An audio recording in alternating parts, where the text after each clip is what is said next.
What it do, homie? So today we have a donation request. This time we are checking out the top 10 metal moments in classical music. And I'm going to let you guys know this video is going to get copyrighted into oblivion. Oblivion, okay? Just look at the original video. Look at this. Look at this. I don't think I've ever had a video that's about to have this many copyright claims on it. And like ever. And I've been on this platform going on 6 years. I don't think this is about to be them. Anyways, all that to say that I hope y'all enjoy, man. Leave a like if you can. At least push this in the algorithm for the copyright help. Right? Let's go ahead, shut up, turn it up.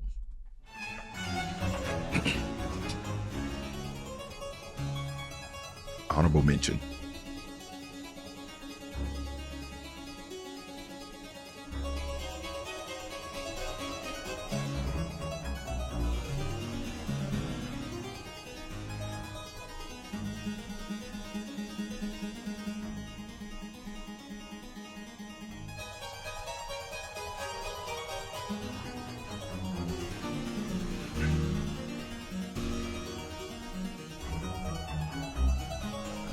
Bach.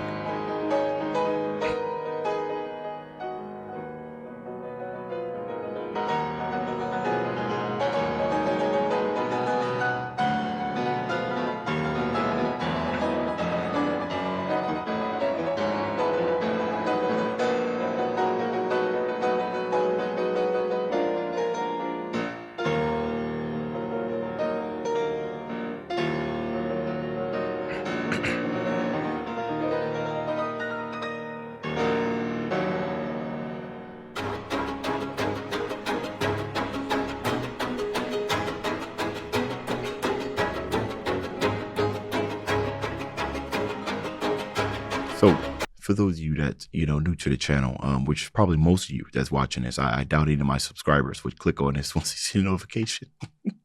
Maybe because they got metal in it, but my background is jazz, right? That's where I'm not trained classical, right? Well, I've heard of some of these. I haven't heard most of these. Most of my stuff's going to be more jazz based and everything.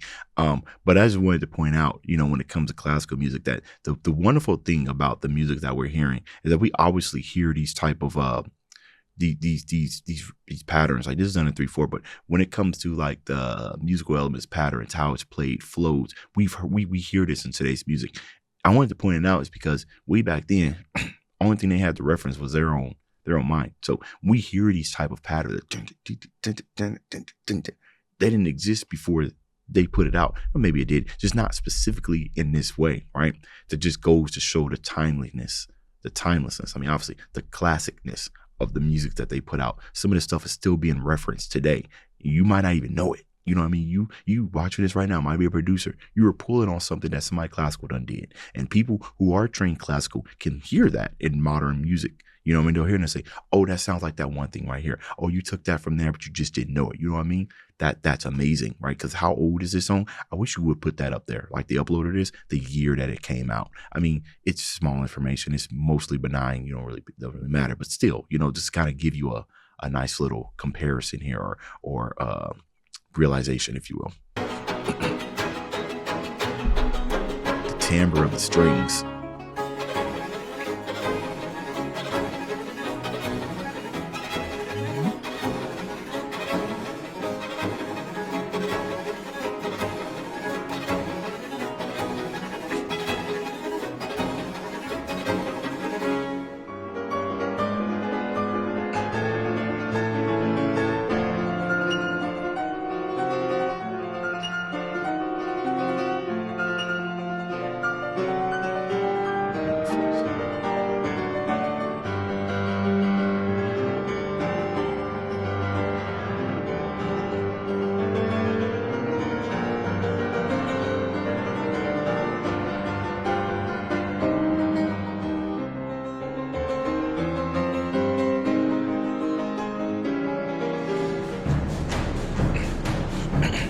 Miraculous Mandarin.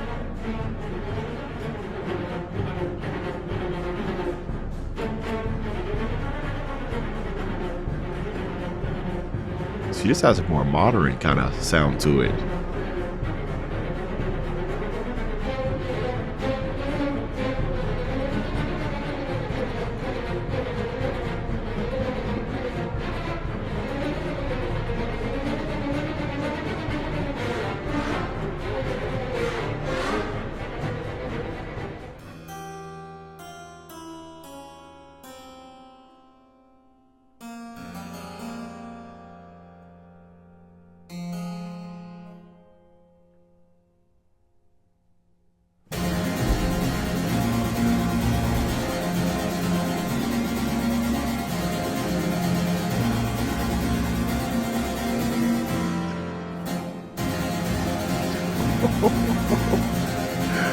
That's pretty metal.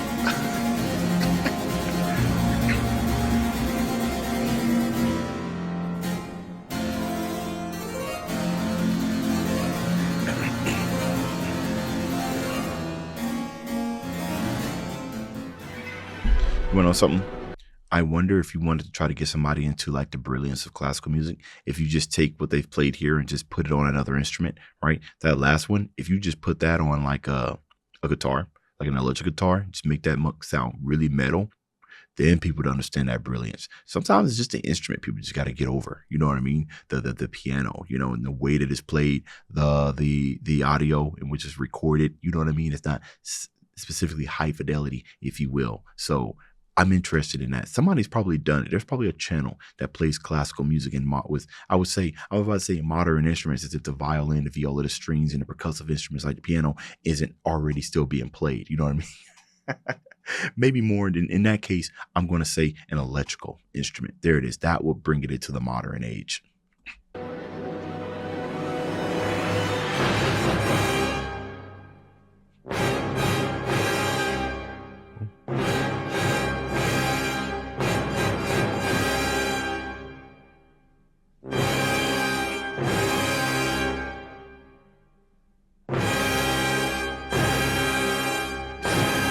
The suspense. The silence in between those notes.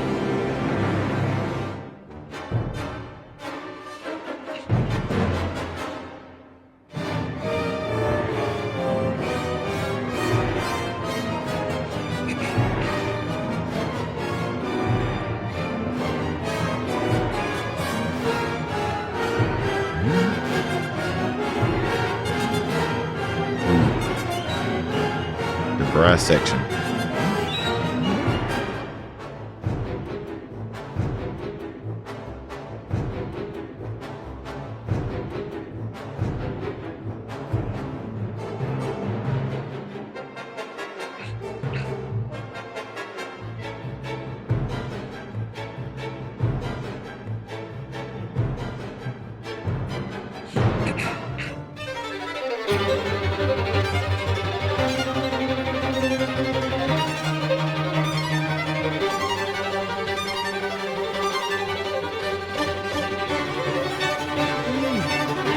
Quality, man.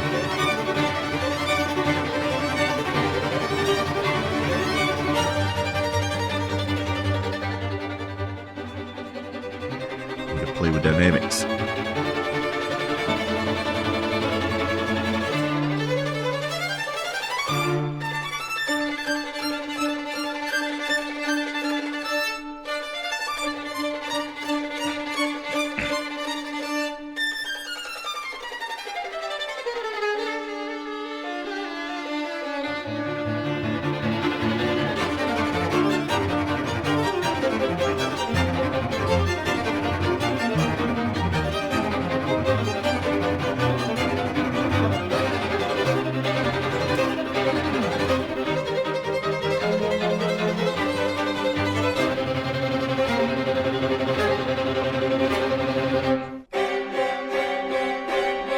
You know, the difficult thing about what Vivaldi did right there is that obviously, you know, when we talk about orchestration, right, you know, at least this is the way that I kind of learn about it when it comes to like composing, is that you got to kind of think about it in sections, you know, kind of like your strings or your percussive instruments, you know, your low end in each and every one of those sections and everything.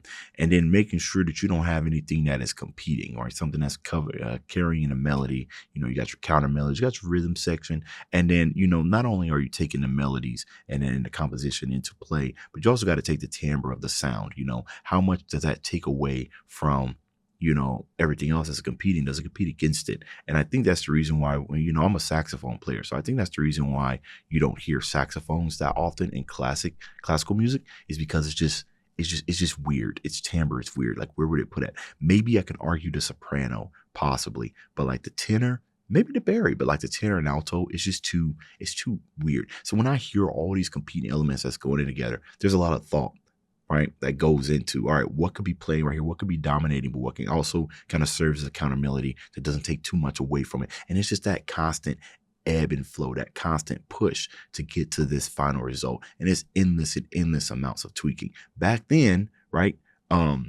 They had to play it all out. Today, with the technology that we have at our hands right now, it's absolutely crazy. You know what I mean? So, it's just, it's admirable, right? When you kind of think about what went into this final output that we're hearing.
So this is number one. So, this previous one right here, when I was saying, I think I said earlier where it kind of sounds more modern, right? The fact that I said that it sounds more modern just goes to, withstand the testament of time, right? It's not modern. Just came out forever ago, but it's still prevalent today. More specifically, the dun dun dun dun dun dun dun dun dun type of stuff that you hear in suspense and horror movies and everything.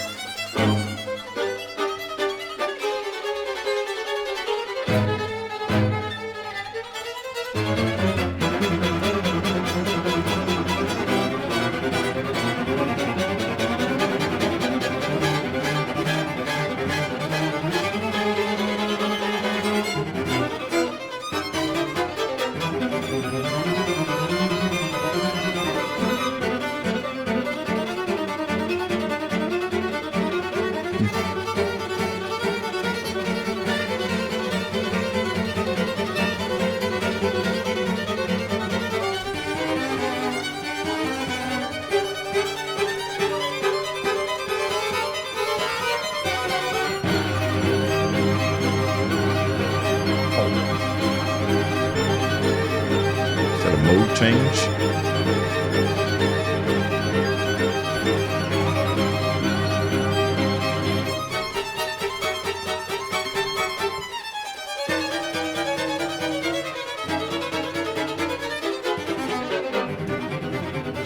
What? It's safe.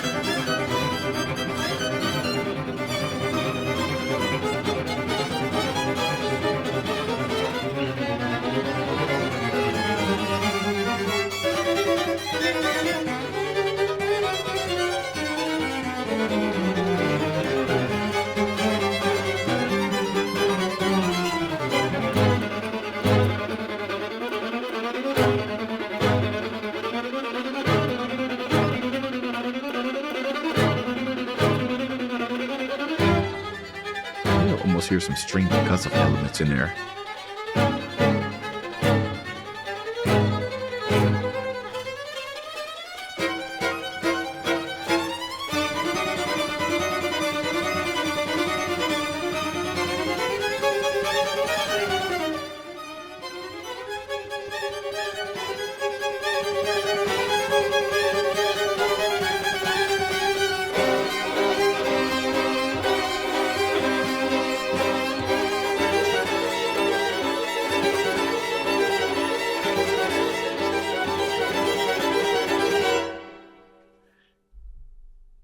You want to know something? when it comes to classical, and I learned this earlier on in jazz, although jazz might be a little bit more easier to listen to, comparatively to classic, is that, the best way to kind of consume it, and, it's different for everybody, but generally the best way to kind of, for me, the best way to kind of consume this type of music is to close your eyes or not fight it, right? Not try to think of where the rhythm is, because most of these days, most of the music that we consume right now is in 4/4, right? Unless you like listening to, technical metal bands like Polyphia, you know what I mean? Because that's more modern, but they really play around with their composition. But it's just to close your eyes and to just let it take you wherever, right? Don't fight it. Don't think too much, right? Just lead with emotion. And that's when like the true geniusness of some of this classic music really start peeking out. You know what I mean? You close your eyes. But anyways, absolutely fine. Hey, look at this. Look at 10 metal riffs before metal was invented, right? So look, we got Vivaldi up there. So he's already doing what I was just suggesting, right? Taking something and putting it on a more modern instrument, and then understanding just how ahead of time they were, because some of that stuff, yeah. Anyways, end of this video. Dave's out.